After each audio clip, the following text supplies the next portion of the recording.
Tennis avec le tournoi de Monte-Carlo qui marque évidemment le début de la saison masculine sur terre battue. La terre battue qui exige toujours une période de transition, de rodage.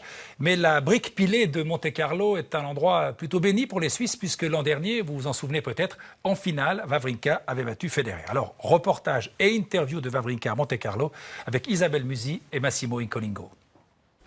Quoi de mieux que le rocher pour symboliser le retour sur terre? Comme chaque année, le tournoi de Monte-Carlo lance la saison sur ocre. Et cette année, c'est Stan Wawrinka qui débarque dans la peau du tenant du titre. Numéro 13, Nabafatim. C'est sympa, c'est super, c'est clair que ça me rappelle tous les souvenirs de l'année passée parce que j'avais gagné mon premier Masters 1000 et c'est clair que ça avait été des souvenirs incroyables et une semaine fabuleuse. Mais voilà, maintenant c'est une nouvelle année et c'est un nouveau tournoi qui commence. En 2014, le Vaudois revenait d'une tournée américaine décevante.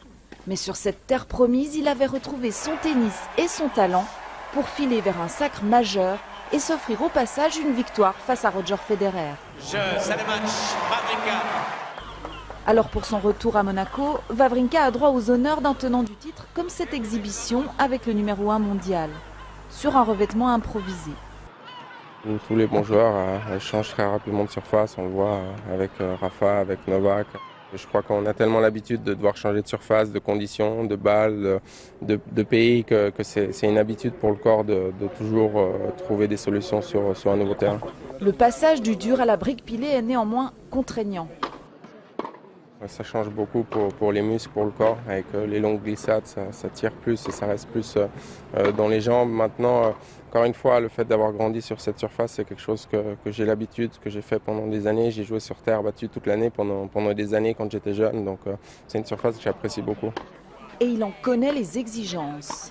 Au début, c'est vraiment d'accepter d'avoir un peu plus les jambes lourdes, de se faire un peu plus mal. Même si les tournois sur terre sont devenus assez rapides, il y a quand même des échanges un peu plus longs, on a quand même un peu plus le temps de jouer. Et puis aussi sur terre, c'est important de toujours faire le avant-arrière sur le terrain parce que forcément, il y a plus d'échanges où on peut se retrouver en attaque et tout d'un coup en défense, alors qu'en général, sur le dur, une fois qu'on prend le dessus, on arrive à le garder.